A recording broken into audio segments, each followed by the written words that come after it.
Hello everyone, एक बार फिर स्वागत है आप सभी का अपने यूट्यूब चैनल पर। तो फ्रेंड, जैसा कि आप थंबनेल पे देख ही चुके हो, आज की इस वीडियो में हम डिस्कस करेंगे हिंदी लैंग्वेज के कुछ इंपॉर्टेंट क्वेश्चन जो मेनली आपको आगामी एचपीयू बीएड एंट्रांस 2025 और एसपीयू बीएड एंट्रांस 2025 के एग्ज़ाम में ये क्वेश्चन जो होंगे वो आपको काफ़ी हेल्पफुल साबित होंगे।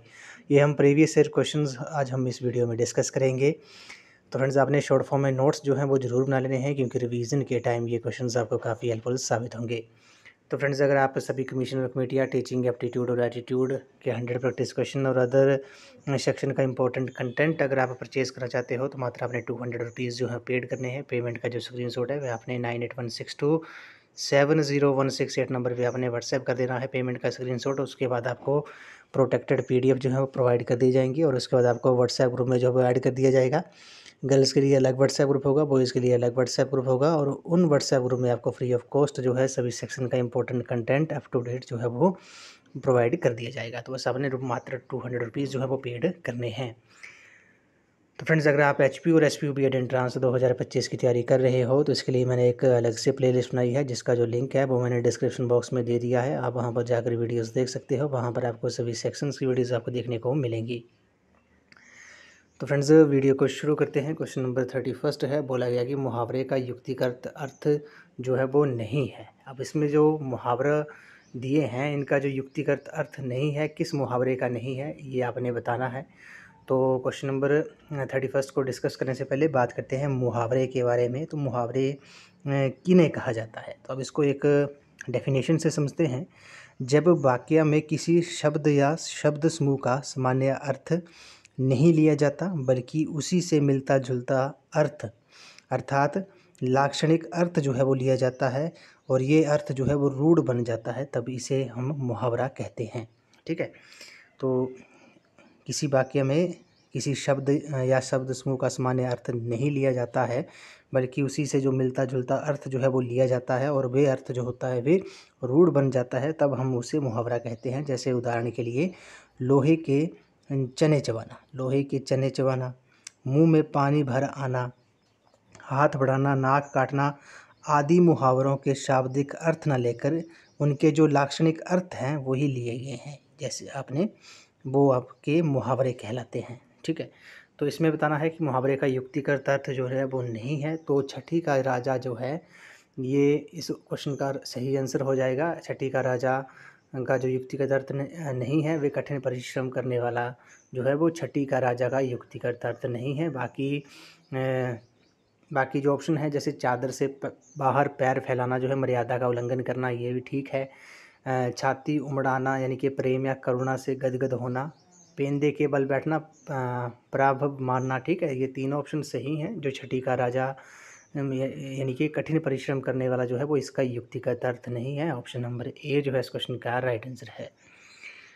अगले प्रश्न में चलते हैं। अभिज्ञा और अभिज्ञा शब्द युग्म का सुसंगत अर्थभेद जो है वो कौन सा है। तो अभिज्ञा और अभिज्ञा शब्द ये आपके पास दिए हैं शब्द युग्म, इनका जो सुसंगत अर्थ है, अर्थभेद जो है वो कौन सा है। तो क्वेश्चन नंबर 32 का जो राइट आंसर हो जाएगा वे आपका ऑप्शन नंबर ए हो जाएगा, जानकार और अज्ञानी। अभिज्ञा को जो है वो जानकार कहा जाता है, जबकि अभिज्ञा को अज्ञानी कहा जाता है। तो ऑप्शन नंबर ए जो है इस क्वेश्चन का राइट आंसर है।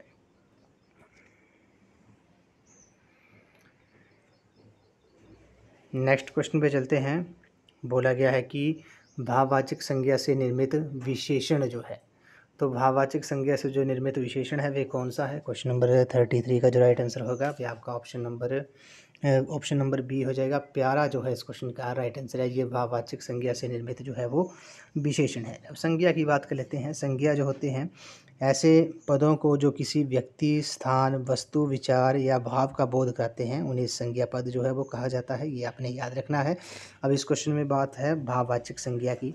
तो भाववाचक संज्ञा की बात कर लेते हैं। भाववाचक संज्ञा जो होती है, जिस संज्ञा पद से किसी भाव, गुण, अवस्था, व्यापार आदि का बोध होता है, उसे भाववाचक संज्ञा जो है वो कहा जाता है।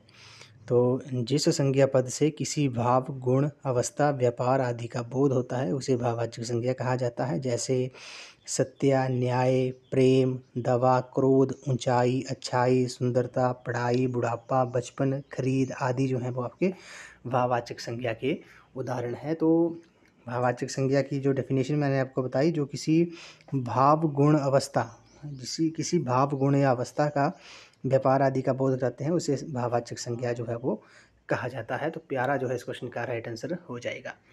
उसी तरह व्यक्तिवाचक संज्ञा जो होती है, उस संज्ञा पद में किसी एक विशेष व्यक्ति, स्थान या वस्तु के नाम का बोध होता है, उसे व्यक्तिवाचक संज्ञा कहा जाता है। जैसे राजन, शीला, वाराणसी, हिमालय, गंगा, ये व्यक्तिवाचक संज्ञा है।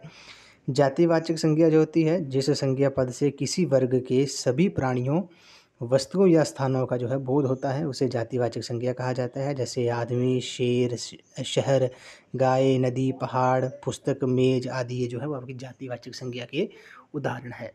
तो भाववाचक संज्ञा से निर्मित जो विशेषण है वे कौन सा है? वे प्यारा है। ऑप्शन नंबर बी इस क्वेश्चन का करेक्ट आंसर है। नेक्स्ट क्वेश्चन में चलते हैं। बोला गया कि सुपुरुष में कौन सा समास है? तो सुपुरुष में बताना है आपने कौन सा समास है। तो पहले समास के बारे में बात करते हैं। समास शब्द का अर्थ ही है पास रखना या छोटा करना। ठीक है, समास जो शब्द है उसका जो अर्थ है वे पास रखना या छोटा करना है।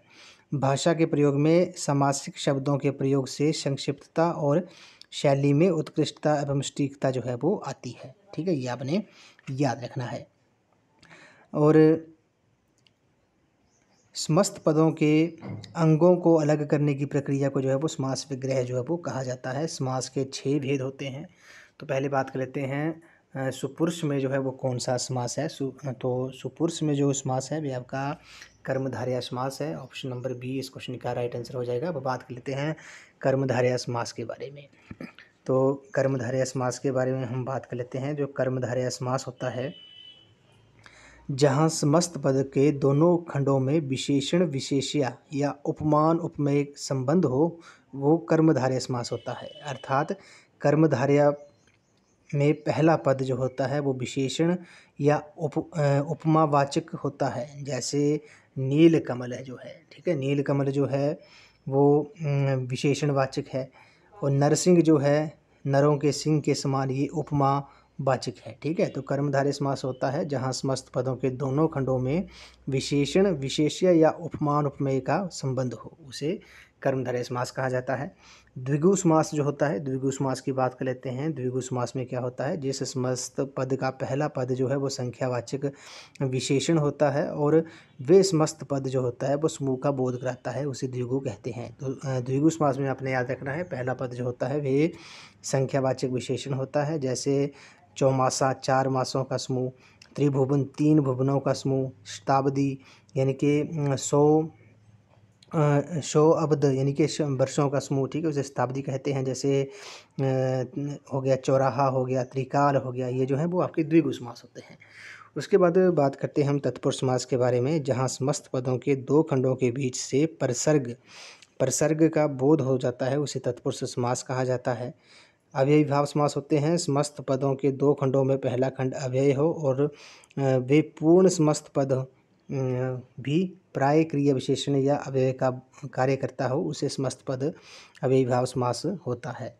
बहुब्रीहि समास के बारे में बात करते हैं। जो बहुब्रीहि समास होता है, जहाँ समस्त पद अपने अर्थ के अतिरिक्त किसी अन्य अर्थ का द्योतन करता है, वहाँ बहुब्रीहि समास होता है। द्वंद्व समास के बारे में बात करते हैं, जहाँ समस्त पद के दोनों खंड समान स्तर के हो और जिसमें और या अथवा योजक का लोप हो, वो वहाँ पर जो होता है वो आपका द्वंद्व समास होता है। जैसे रात दिन, रात और दिन, ठीक है, और माता पिता, माता और पिता, सुख दुख, सुख अथवा दुख, राजा रानी, राजा और रानी, 3 4, 3 या 4, ये जो है वो आपके द्वंद्व समास के उदाहरण है। ये भी आपने याद रखना है। तो सुपुरुष में जो समास है वे आपका कर्मधारय समास है। ऑप्शन नंबर बी इस क्वेश्चन का राइट आंसर है।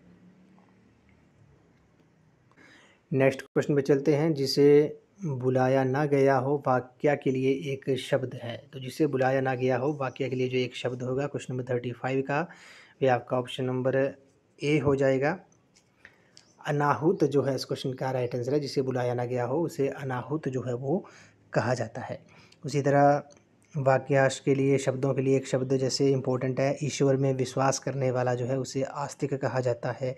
जानने की इच्छा रखने वाले को जिज्ञासु कहा जाता है, ये भी आपने याद रखना है।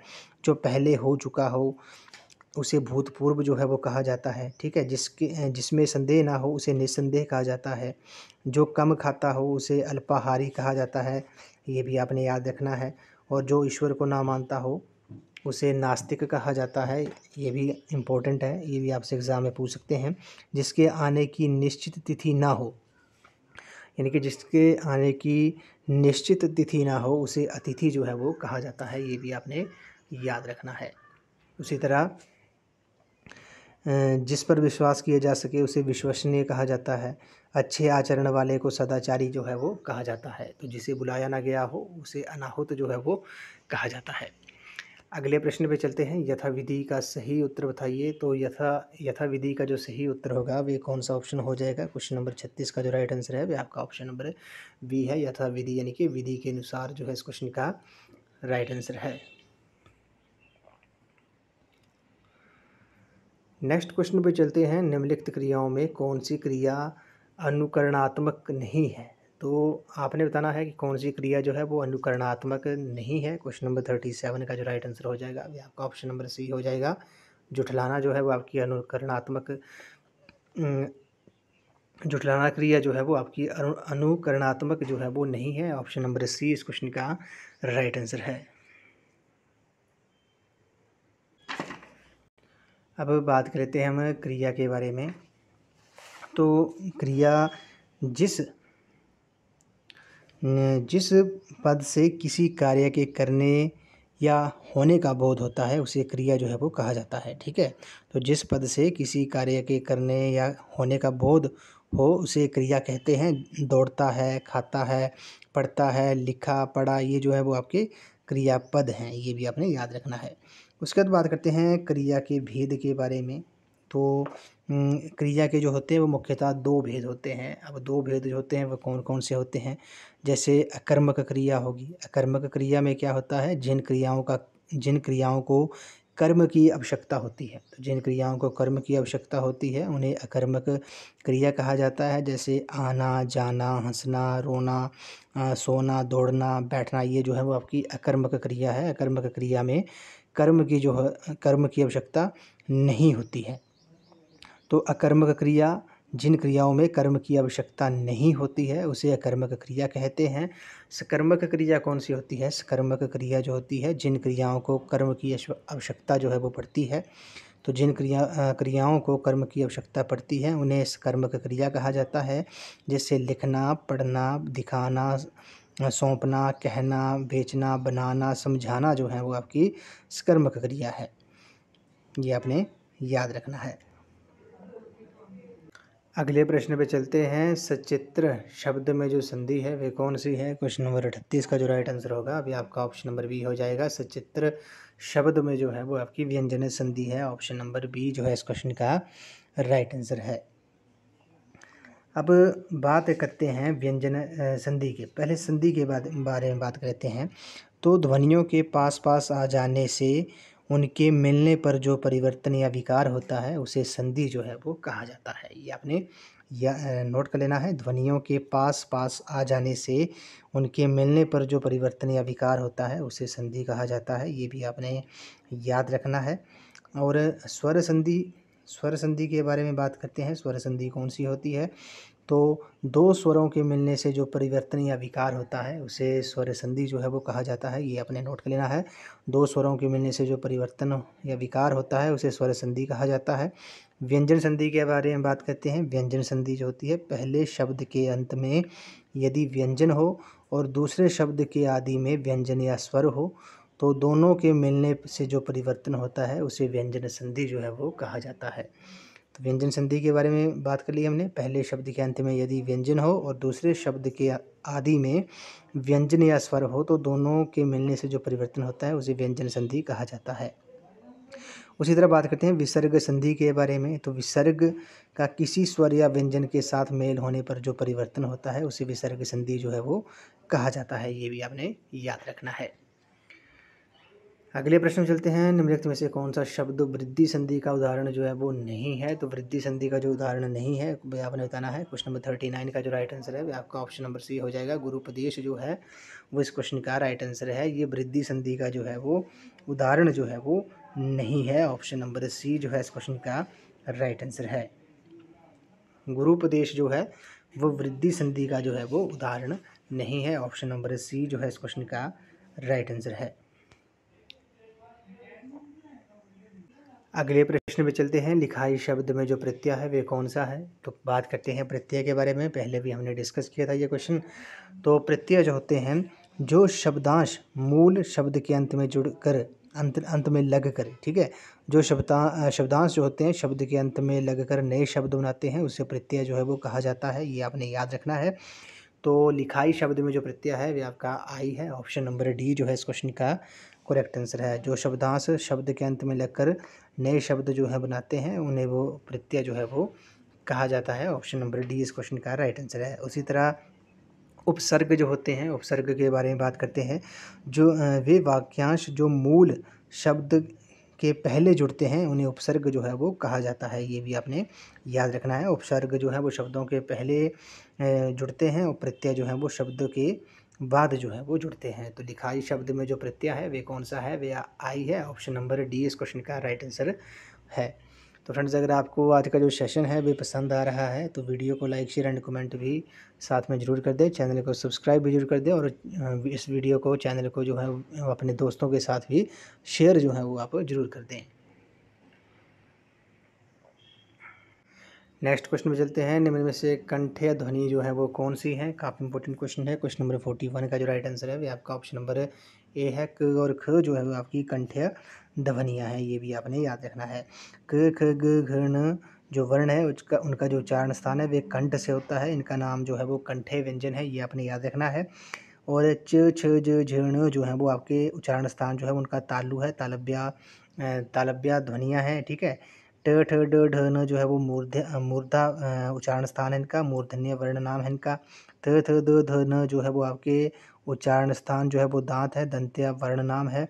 प फ व भ म जो है वो आपके ओष्ठ उच्चारण स्थान है और ओष्ठ है ये इनके वर्ण के नाम है। ये भी आपने याद रखना है। प्रीवियस वीडियो में जब हमने क्वेश्चन डिस्कस किए थे उसमें हमने ये डिटेल में डिस्कस किए थे ये जो उच्चारण स्थान है, ठीक है। ये आपने प्रीवियस वीडियो भी एक बार जरूर देख लेनी है। उसके बाद बात करते हैं अल्प प्राण और महाप्राण के बारे में। अल्प प्राण और महाप्राण का जैसे क्वेश्चन है वो हर एक बार जो है वो पूछा जाता है। तो अल्प प्राण होते हैं, इनके उच्चारण में फेफड़ों से बाहर निकलने वाली वायु की मात्रा कम होती है, ठीक है। तो अल्प प्राण जो होते हैं इनके उच्चारण जब हम करते हैं तो फेफड़ों से बाहर निकलने वाली जो वायु होती है उसकी मात्रा कम होती है। जैसे क ग ण च ज ये जो है वो आपके अल्प प्राण हैं।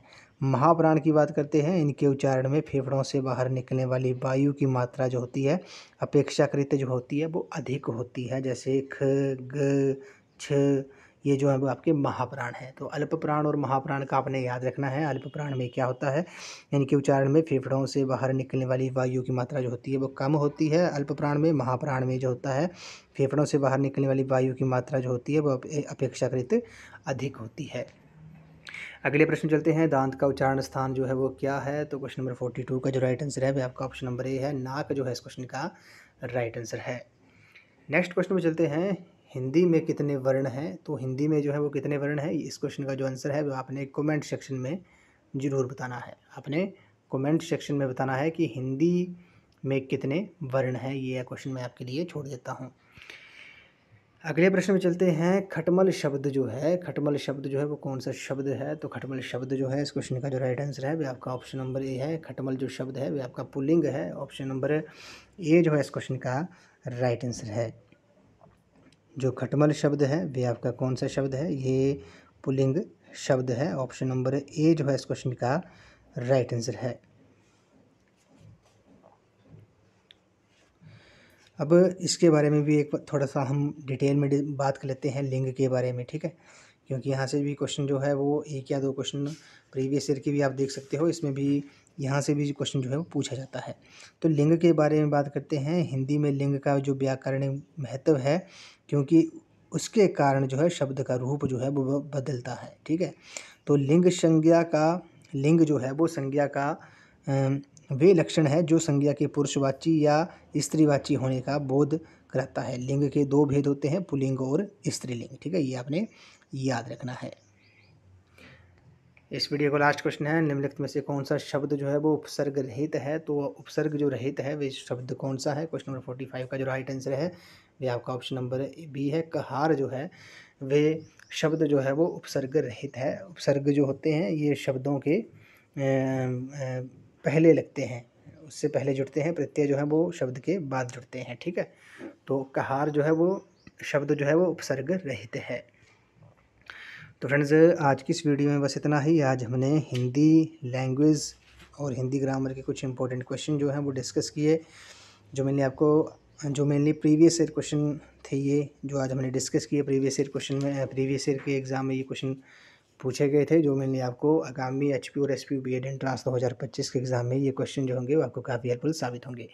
टोटल जो है हिंदी के आपको 20 क्वेश्चन जो है वो पूछे जाते हैं। ठीक है, 20 क्वेश्चन पूछे जाते हैं। 15 क्वेश्चन जो होते हैं वो ग्रामर्स के होते हैं, व्याकरण के होते हैं। ठीक है, ग्रामर से रिलेटेड होते हैं। 5 जो प्रश्न होते हैं वे आपको एक पैराग्राफ दे देंगे, कॉम्प्रिहेंशन दे देंगे, और उसको पढ़ के आपने नीचे 5 क्वेश्चन दिए होंगे, उनके आपने आंसर देने हैं। तो 15 क्वेश्चन जो होते हैं वो आपके ग्रामर के होते हैं, व्याकरण के होते हैं, और 5 क्वेश्चन जो होते हैं वो आपको एक पैराग्राफ पढ़ के आपने उन क्वेश्चन के जो होते हैं वो आंसर देने होते हैं। ठीक है, तो वो आपने जो 5 क्वेश्चन है वो 5 पैराग्राफ वाला जो क्वेश्चन है वो आपने पैराग्राफ जो है बिल्कुल ध्यान से पढ़ना है, क्योंकि यहाँ से आपके 5 से 5 क्वेश्चन भी ठीक हो सकते हैं। तो पैराग्राफ को आपने 2 या 3 बार रीड जरूर करना है। 15 क्वेश्चन जो है वो आपसे व्याकरण के पूछे जाते हैं। तो फ्रेंड्स अगर आप सभी कमिश्नर कमेटियाँ टीचिंग एप्टीट्यूड और एटीट्यूड के 100 प्रैक्टिस क्वेश्चन और सभी सेक्शन का इंपॉर्टेंट कंटेंट अगर आप परचेज़ करना चाहते हो तो मात्र आपने 200 रुपीज़ जो है वो पेड करने हैं। पेमेंट का स्क्रीनशॉट जो है आपने 9816270168 नंबर पर आपने व्हाट्सएप कर देना है पेमेंट का स्क्रीनशॉट। उसके बाद आपको प्रोटेक्टेड PDF जो है वो प्रोवाइड कर दी जाएंगी, और उसके बाद आपको व्हाट्सएप ग्रुप में जोड़ दिया जाएगा। गर्ल्स को अलग व्हाट्सएप ग्रुप में और बॉयज़ को अलग व्हाट्सएप ग्रुप में, और उन व्हाट्सएप ग्रुप में आपको फ्री ऑफ कॉस्ट जो है सभी सेक्शन का इंपॉर्टेंट कंटेंट जो है वो आपको प्रोवाइड कर दिया जाएगा। तो फ्रेंड्स अगर आप HP और SP BEd एंट्रेंस 2025 की तैयारी कर रहे हो तो इसके लिए मैंने एक अलग से प्लेलिस्ट बनाई है, जिसका जो लिंक है वो मैंने डिस्क्रिप्शन बॉक्स में दे दिया है। आप वहाँ पर जाकर वीडियोज़ देख सकते हो, वहाँ पर आपको सभी सेक्शंस की वीडियोज़ आपको देखने को मिलेंगी। तो फ्रेंड्स आज की इस वीडियो में इतना ही। तो थैंक यू फ्रेंड्स।